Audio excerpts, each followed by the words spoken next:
Welcome back. For those of you who are out of the loop, this series of videos is all about how to fight and counter Trolldiers. You know, these guys. I wish SoundSmith was my dad. Yeah, I know a lot of people were upset and giving me shit for enabling people like this, so now I'm enabling them. The dudes who don't know how to fight them and are bitching about it on the internet. Now they've got no excuse. Anyway, this is the second part of a 3-part series, so I'd suggest you go and watch the first one beforehand. This video will focus on the WASD part of fighting Trolldiers. I think the best way to describe the big overarching concept of the video is with another fighting game comparison. This video is basically covering neutral game. Now, neutral game is kind of an abstract, confusing thing to cover for people who don't already know what it is, so I'm gonna put some resources in the description that you can watch to get a better idea of what I'm talking about. But for the purposes of this video, I'm gonna give a heavily simplified version. There are two big parts to fighting an opponent in a video game: the neutral game and the punish game. The last video we talked about shooting the Trolldier and which weapons do that the best through either their base stats or strange gimmicks. That's the punish game. Neutral game is the part before that. You know, when you're trying to get to that punish in the first place. Of course, I said last video that knockback from shooting them is instrumental in throwing them off and making them miss, but as you probably guessed, that isn't always going to be effective. If shooting them while they're approaching isn't an option, then you'll need to know how to properly utilize your other options, the ones that don't involve knockback, to get to an advantage state where you can punish. This involves 3 basic things: prediction, positioning, and movement.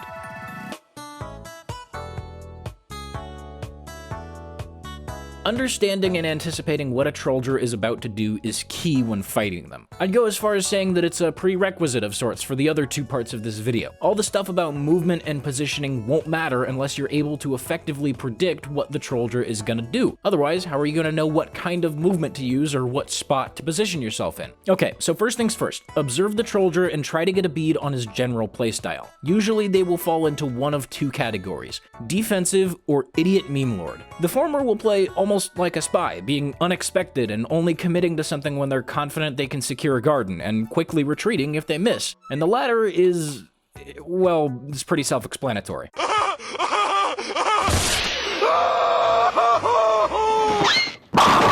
You okay, Patrick?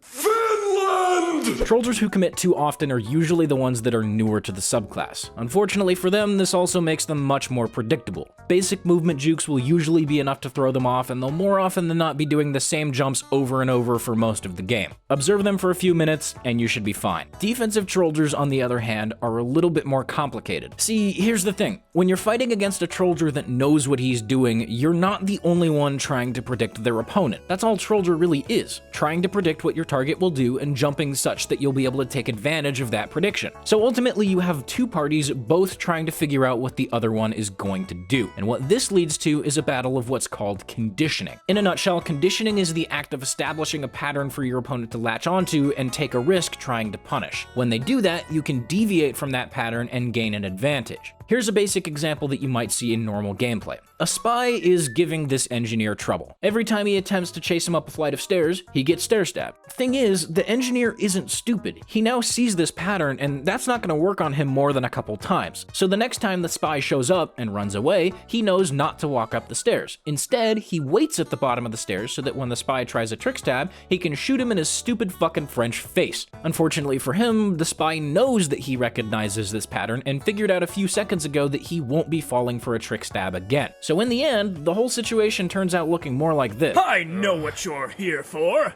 You're a bad guy. Here to trick stab me and my friends. How do you figure that? Why, you're smoking a cigarette, of course. Smoking is very bad. How much is Dio paying you to smoke, huh? Well, a deal doesn't really work like that. And just how do you plan on killing me? Probably with my gun. That gun? This gun. What are you gonna shoot out of it? Dio's money? Bullets more likely. Did I throw a wrench into your plans?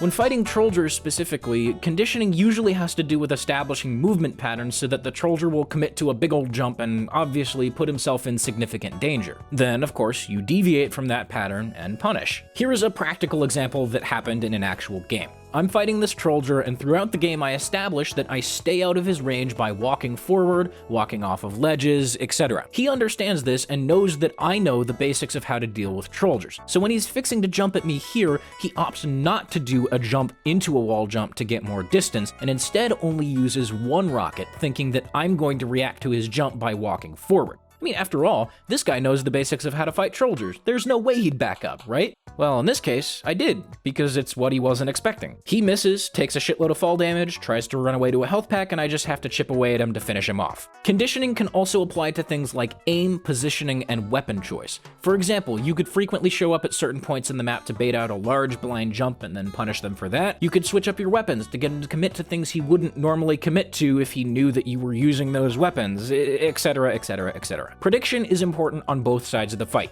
Use it to your advantage. One final note on conditioning, like I said earlier, you're not the only one who can use it. Take care to recognize when somebody might be trying to bait you.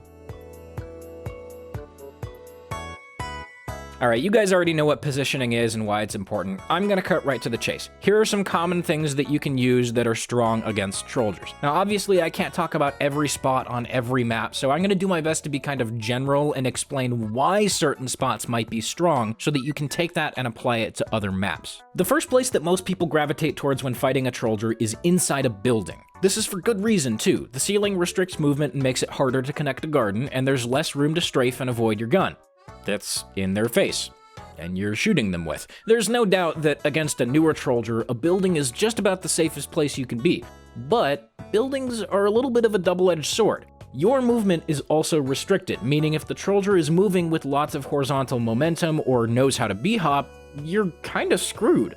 Like, really screwed. Example, this guy right here, he's already dead. Pack it up, start the respawn timer, oh my awamo shinderu, there's nothing he can do. At this point, assuming I hit the b-hop, he is dead.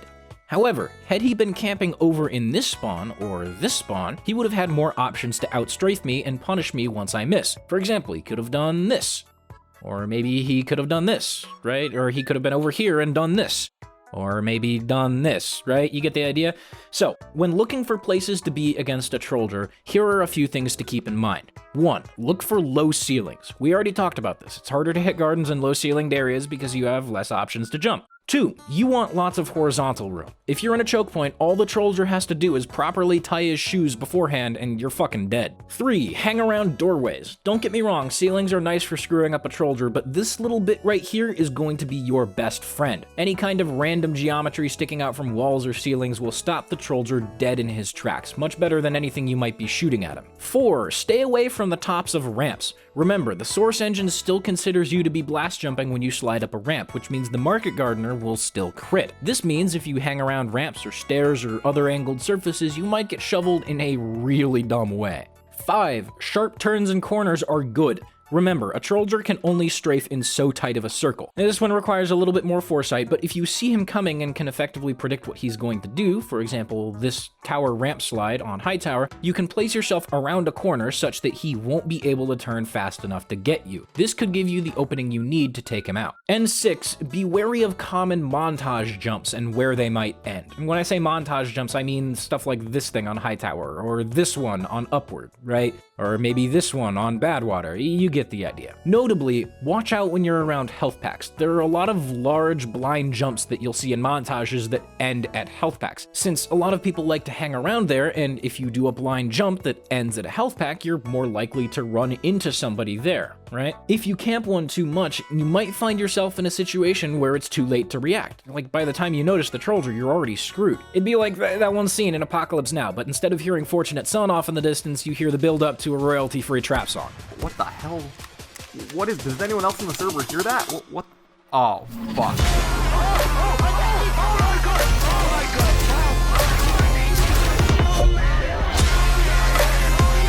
Okay, you get the idea. Take these things into account when you think about the routes that you take and the places you camp when there's a Trolldier on the other team. There aren't very many places that are perfect, but as long as you're aware of any dangers there might be in a room, you'll be fine. Now, let's put this all together and talk about a room that I feel is very strong. On the second zone of PLR pipeline, there's a room at the top behind both spawns that has pretty much everything you're looking for. The ceiling, granted, is a bit high, but the different changes in elevation make it relatively inconsistent. There's a lot of room to move around, even in the enclosed subrooms. There are lots of door frames and a metric shitload of strange geometry that can screw up a jump. Notably, these fences, the tops of these door frames, this computer thing, this water pipe, and this AC vent. There are plenty of corners to take, 4 different exits, and it doesn't have any blind jumps that end in it. Seems pretty perfect, right? Now wait, SoundSmith, I hear you saying. What about all the stairs in this room? Wouldn't the Trolldier be able to get weird slides and gardens here?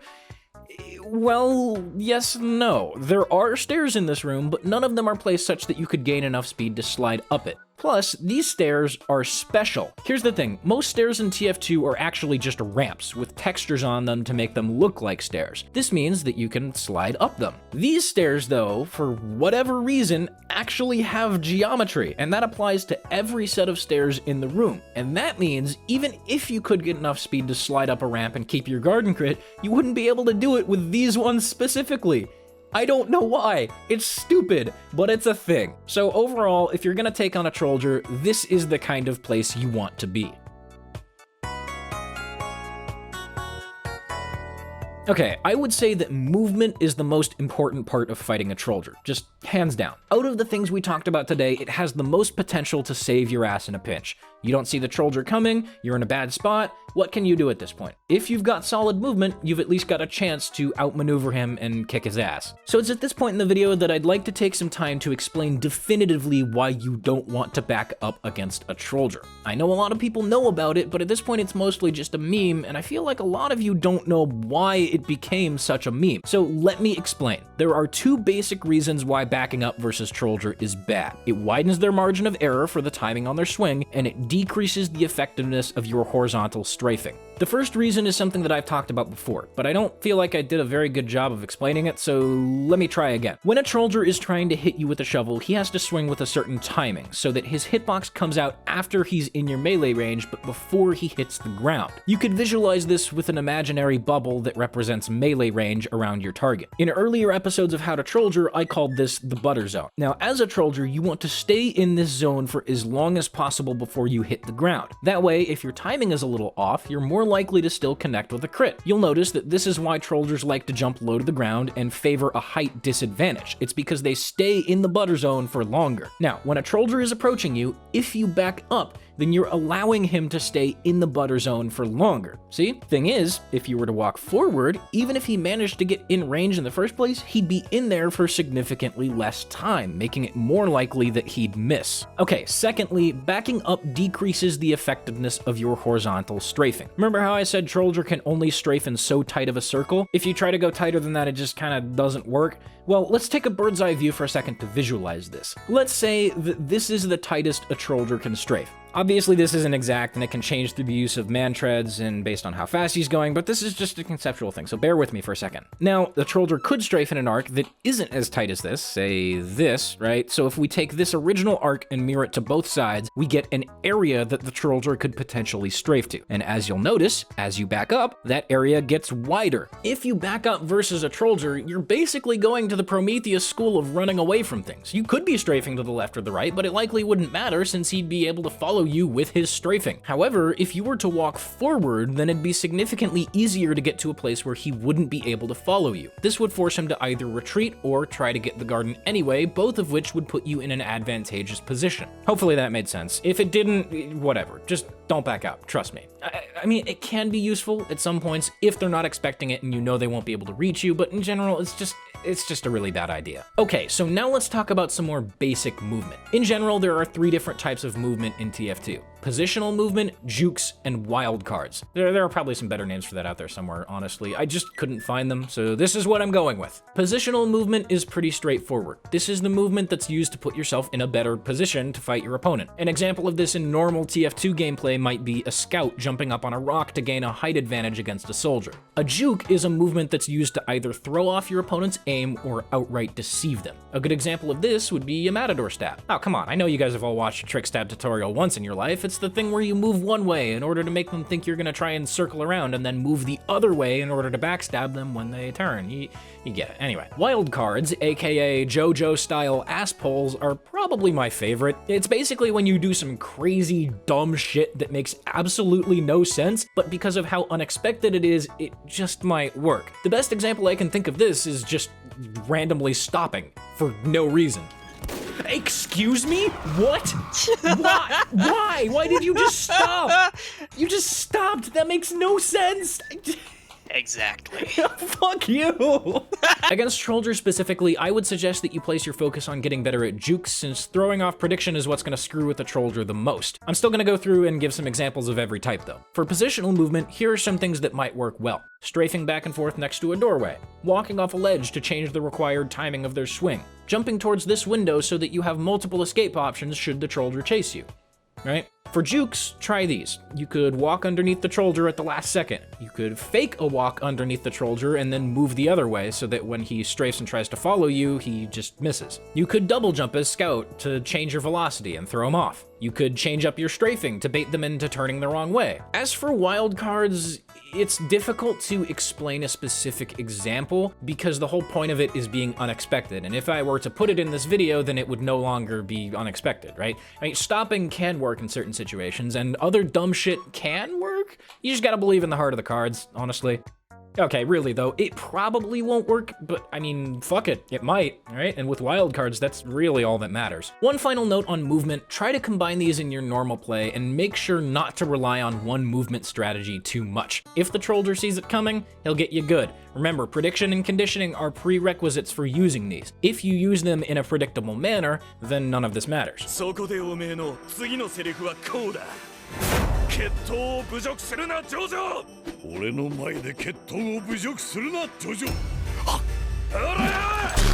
So there you have it. At this point, we've talked about basically everything you can do against Trolldier, but this series isn't quite done yet. We've got one more video where I'm going to go over Trolldier's own capabilities and option selection. It's basically the part where we talk about any ass pulls that a Trolldier might have and then take all the individual things we talked about in the first two parts and put them all together. I'll probably also give you some specific situations for practice, and then we'll be done. By the way, sorry for the delay between these videos. They're taking longer than I expected to make, so you can probably expect another delay between part 2 and part 3. But anyway, that's just about all I've got. Thanks for watching, and I'll see you next time.